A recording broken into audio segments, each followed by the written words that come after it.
आज मैं पुनः आपके सामने एक वीडियो लेकर उपस्थित हुआ हूं। आज का यह वीडियो छायावादी कवि सूर्यकांत त्रिपाठी निराला द्वारा रचित महत्वपूर्ण कविता भिक्षुक पर केंद्रित है। हम जानते हैं कि सूर्यकांत त्रिपाठी निराला अपनी हर तरह की सीमाओं से ऊपर उठकर वे भावपूर्ण कविता लिखने में सर्वोच्च स्थान प्राप्त करते रहे हैं। तो इस कविता में भी उन्होंने छायावाद की सीमा को तोड़ते हुए एक भिक्षुक का इस रूप में मानवीय वर्णन किया है जिससे लगता है कि यह कविता पूर्णतः प्रगतिवादी कविता है। यह कविता निराला जी द्वारा रचित महत्वपूर्ण काव्य संग्रह परिमल में संकलित है और इसका रचना काल 1921 ईस्वी है। इसमें निराला जी ने एक भिक्षुक की दारुण दशा का, मार्मिक दशा का चित्रण किया है। वे लिखते हैं, वह आता दो टूक कलेजे के करता, पछताता पथ पर आता। वह अर्थात भिखारी सर्वनाम है यह शब्द। वह आता दो टूक कलेजे के करता, पछताता पथ पर आता। वह जो भिखारी है वह अपने कलेजे के दो टुकड़े करते हुए, अपने हृदय को विदीर्ण करते हुए, एक तो उनके हृदय का टुकड़ा टुकड़ा हो रहा है और जो उसके देखने वाले हमारे कवि हैं, निराला जी हैं, उसके दृश्य को देखकर, उसकी स्थिति को देखकर उनके दिल के भी टुकड़े टुकड़े हो जा रहे हैं। वह आता दो टूक कलेजे के करता, पछताता पथ पर आता। वह बेचारा पछताते हुए, हृदय को के टुकड़े टुकड़े करते हुए एक रास्ते पर पछताता हुआ पथ पर आ रहा है। आगे कहते हैं, पेट पीठ दोनों मिलकर हैं एक, चल रहा लकुटिया टेक। मुट्ठी भर दाने को, भूख मिटाने को, मुंह फटी पुरानी झोली को फैलाता। दो टूक कलेजे के करता, पछताता पथ पर आता। कह रहे हैं कि वह जो भिखारी है, वह जो भिक्षुक है, उसकी जो दशा है, जो शारीरिक दशा है, उसका वर्णन करते हुए कहते हैं, पेट पीठ दोनों मिलकर हैं एक। कई दिनों के भूखे रहने की वजह से पेट और पीठ दोनों लगता है जैसे एकाकार हो गया है, यानी पेट पीठ में घुस चुका है, यानी धंस गया है। पेट और पीठ दोनों अलग अलग दिखाई नहीं पड़ रहा भूख की वजह से। चल रहा लकुटिया टेक। उसके शरीर में इतनी शक्ति भी नहीं है कि वह अपने बल चल सके, इसलिए चलने के लिए उसे लकुटिया अर्थात लाठी का सहारा लेना पड़ रहा है। लाठी के सहारे वह धीरे धीरे उस रास्ते पर आगे बढ़ रहा है। मुट्ठी भर दाने को, भूख मिटाने को। किसी दाता से, किसी याचक से मुट्ठी भर दाना मिल जाए जिससे कि वह अपनी भूख मिटा सके, इसी आशा और भरोसा के साथ वह लगातार उस पथ पर आगे बढ़ता चला जा रहा है। मुंह फटी पुरानी झोली को फैलाता। वह बार बार अपनी उस पुरानी झोली को, जिसका कि मुंह भी फटा हुआ है, वह जो झोली है उसका मुंह भी फटा हुआ है और उसे वह बार बार फैलाता है ताकि कोई दाता उस फटी हुई झोली में कुछ अन्न डाल दे जिससे कि वह अपने पेट की भूख मिटा सके। दो टूक कलेजे के करता, पछताता पथ पर आता। वह कलेजे के टुकड़े टुकड़े करते हुए, पछताते हुए उस पथ पर लगातार आगे बढ़ता चला जा रहा है। साथ ही आगे कवि कहते हैं, साथ दो बच्चे भी हैं सदा हाथ फैलाए। बाएं से वे मलते हुए पेट को चलते और दाहिना दया दृष्टि पाने की ओर बढ़ाए।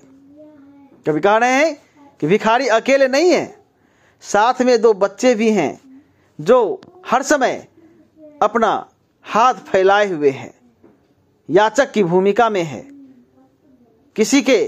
किसी से कुछ पाने की लालसा में वह हाथ लगातार फैलाए हुए है।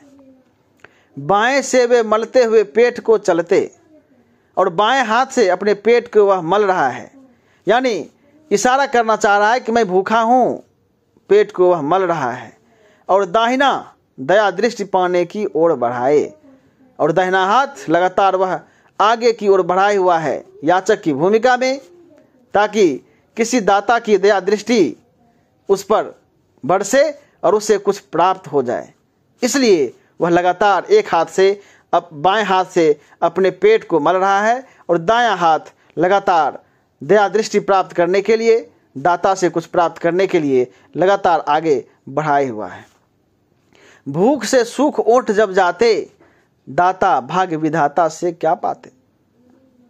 कवि प्रश्न करते हैं, भूख से सुख ओठ जब जाते, लगातार याचना करते हुए, याचना कर कर के वह थक चुका है, बावजूद इसके जब उसे कुछ नहीं मिलता, भूख से जब उनके ओठ सूख जाते हैं, दाता भाग्य विधाता से क्या पाते हैं। यानी जो दाता हैं, जो भाग्य विधाता हैं, देने वाले हैं, भाग्य का निर्माण करने वाले हैं, उनसे क्या पाते, अर्थात कुछ भी नहीं, कुछ भी हासिल नहीं होता। लगातार वह रास्ते पर चलते हुए भिक्षा मांगता है, लेकिन उसे कुछ नहीं मिलता। न कोई दाता मिलता है, न भाग्य विधाता मिलता है। भाग्य विधाता अर्थात भाग्य का निर्माण करने वाले परमात्मा, न तो उन्होंने उनकी किस्मत में खुशी लिखी है और ना ही इस धरती के जो भाग्य विधाता हैं उनसे इनको कुछ मिल पा रहा है। ऐसी स्थिति में जो भिखारी की दारुण दशा है वह वाकई कारुणिक एवं मर्मस्पर्शी बन पड़ा है। घूंट आंसुओं के पीकर रह जाते और जब किसी से कुछ नहीं मिलता, कुछ प्राप्त नहीं होता, तो बेचारे रो रो कर आंसुओं के घूंट पी पी कर ही जीने को मजबूर हो जाते। यह कारुणिक दशा भिखारी की है जो पाठकों को अंदर से झकझोर देती है। आगे कहते हैं कवि, चाट रहे जूठी पत्तल वे सभी सड़क पर खड़े हुए और झपट लेने को उनसे कुत्ते भी हैं अड़े हुए। क्या दुर्भाग्य है, कितनी बड़ी विडंबना है कि जब वह भिखारी तीनों के तीनों सड़क किनारे जूठी पत्तल जो फेंका हुआ है, उस पत्तल को जब वह चाटने का काम करते हैं, उस जूठी पत्तल से कुछ भोजन प्राप्त करने के लिए जब वह उसे चाटते हैं, तो दुर्भाग्य यह है कि उस पत्तल को भी झपट लेने को, छीन लेने को कई कुत्ते अड़े हुए हैं, लगातार प्रयासरत हैं कि उस भिखारी के हाथ से वह जूठा पत्तल भी वह छीन के खुद भोजन करे। यानी कुत्ते से भी बदतर स्थिति उस भिक्षुक की है जो कुत्तों से संघर्ष कर रहा है उस जूठे पत्तल को चाटने के लिए, उस जूठे पत्तल में जो कुछ भोजन बचा हुआ है उसे प्राप्त करने के लिए। आगे कवि अंत में कहते हैं, ठहरो अहो मेरे हृदय में है अमृत मैं सींच दूंगा, अभिमन्यु जैसे हो सकोगे तुम, तुम्हारे दुख मैं अपने हृदय में खींच लूंगा। और अंत में कवि का हृदय जब विदीर्ण हो जाता है, कवि जब पूरी तरह से उस भिक्षुक की स्थिति को देखकर आहत हो उठते हैं, तो उन्हें लगता है कि उनका हृदय अब बर्दाश्त नहीं कर पाएगा। तो कवि की अंतरात्मा बोल उठती है कि ठहरो, रुको, अहो मेरे हृदय में अमृत मैं सींच दूंगा, मेरे हृदय में कुछ अमृत शेष बचा है, मैं तुम्हें सींच दूंगा, तुम्हारी हर पीड़ा को मैं खींच लूंगा, उसे समाप्त कर दूंगा। अभिमन्यु जैसे हो सकोगे तुम। अभिमन्यु जैसा कि हम जानते हैं अर्जुन का पुत्र अभिमन्यु कई तरह की पीड़ाओं से, खासकर महाभारत के युद्ध में कई तरह की पीड़ाओं से, कई तरह के द्वंद्व से गुजरते हुए अंततः वीर गति को प्राप्त हुआ था। लेकिन वीर जबरदस्त था वह, कई योद्धाओं को अकेले पछाड़ने वाले वह अभिमन्यु। कवि कहते हैं, कल्पना करते हैं, क्या तुम अभिमन्यु जैसे वीर बन पाओगे, अभिमन्यु जैसे हो सकोगे तुम भी अभिमन्यु की तरह हर तरह की समस्याओं चाहे वह किसी तरह की समस्या क्यों न हो, जिस पर विजय प्राप्त कर पाओगे। तुम्हारे दुख मैं अपने हृदय में खींच लूंगा। तुम्हारे जितने भी दुख हैं, जितने भी संकट हैं, जितनी भी पीड़ा है, वह मैं अपने हृदय में खींच लूंगा। तुम्हारे सारे कष्ट को, तुम्हारे सारे दुख को मैं अपने हृदय में खींचकर तुम्हें आनंद प्रदान करूंगा। यह कवि की कल्पना है और कवि इस कविता के माध्यम से हम देखते हैं, एक तरफ जहां इन्होंने समाज की वह दृष्टि जो समाज को कई तरह की कैटेगरी में, कई तरह के भागों में विभक्त किए हुआ है, उस दृष्टि की आलोचना करते हैं।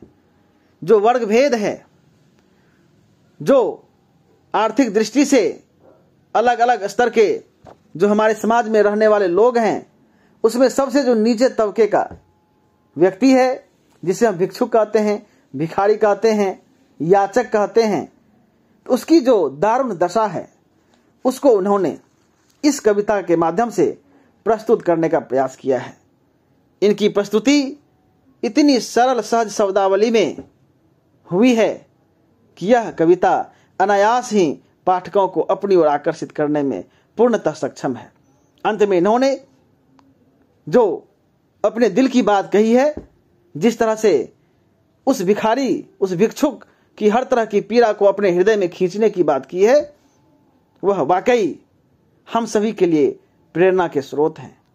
हम सभी को यथासंभव जो अक्षम हैं, जो मजबूर हैं भीख मांगने को, वह व्यक्ति जिसे भोजन नहीं मिल पा रहा है, तो हम यथासंभव उसकी सहायता करें, उसकी पीड़ा को दूर करने की कोशिश करें, तभी हम सच्चे अर्थों में मानव कहलाने के हकदार होंगे। अन्यथा यह समाज, यह संसार जिसका कि सर्वश्रेष्ठ प्राणी मनुष्य को माना गया है, वह अपना अस्तित्व खो बैठेगा। इस तरह हमने देखा कि आज का जो यह वीडियो है वह भिक्षुक शीर्षक कविता पर केंद्रित है। आपने इस वीडियो को सुना, समझा, और यह कविता यदि आपको अच्छी लगी हो, यह वीडियो अच्छी लगी हो, तो आप इसे लाइक, सब्सक्राइब और शेयर जरूर करेंगे। बहुत बहुत धन्यवाद।